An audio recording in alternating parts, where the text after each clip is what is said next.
Komunitas R3 Klub Indonesia Regional Aceh memperingati hari jadinya yang keempat dengan menggelar aksi donor darah pada hari Sabtu 26 Oktober 2018. Dan kegiatan yang diikuti oleh puluhan pengguna mobil R3 ini terselenggara berkat kerjasama dengan PMI Kota Banda Aceh.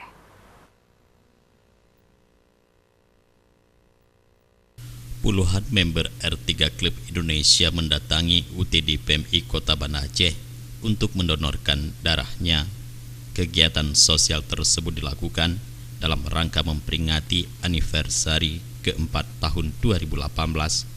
Ketua R3 Klub Indonesia Regional Aceh, Bobby Yohanda mengatakan pihaknya terpanggil dan merasa bertanggung jawab untuk kemanusiaan melakukan donor darah karena tetes darah sangat berarti bagi yang membutuhkannya, apalagi mengingat PMI Kota Banda Aceh selama ini sering mengalami kekosongan stok darah.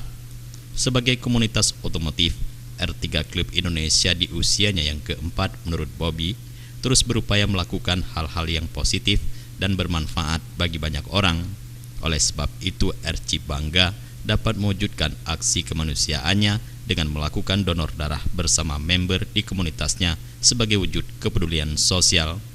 Dalam kegiatan donor darah ini, R3 Klub Indonesia Regional Aceh berhasil mengumpulkan puluhan kantong darah. Dengan acara anniversary R3 Klub Indonesia Regional Aceh yang keempat, maka kita melakukan bakti sosial donor darah ini supaya darah kita bisa digunakan oleh setiap insan manusia yang membutuhkan dan memerlukan, karena tetes darah itu sangat berarti bagi mereka yang membutuhkan. Dalam agenda donor darah, yaitu yang tergabung dalam acara bakti sosial memperingati hari anniversary R3 Klub Indonesia Aceh, kita melakukan donor darah ini karena mengingat tetes darah kita itu nyawa bagi mereka yang membutuhkan. Karena manfaat donor darah itu banyak, karena satu kantong nyawa darah aja bisa menyelamatkan 3 nyawa. Sementara itu, peringatan anniversary keempat tahun 2018 besok dijadwalkan akan berlangsung di Pantai Pulau Kapuk, Kecamatan Lunga, Kabupaten Aceh Besar. Jufrizal, Mustafa, Aceh TV.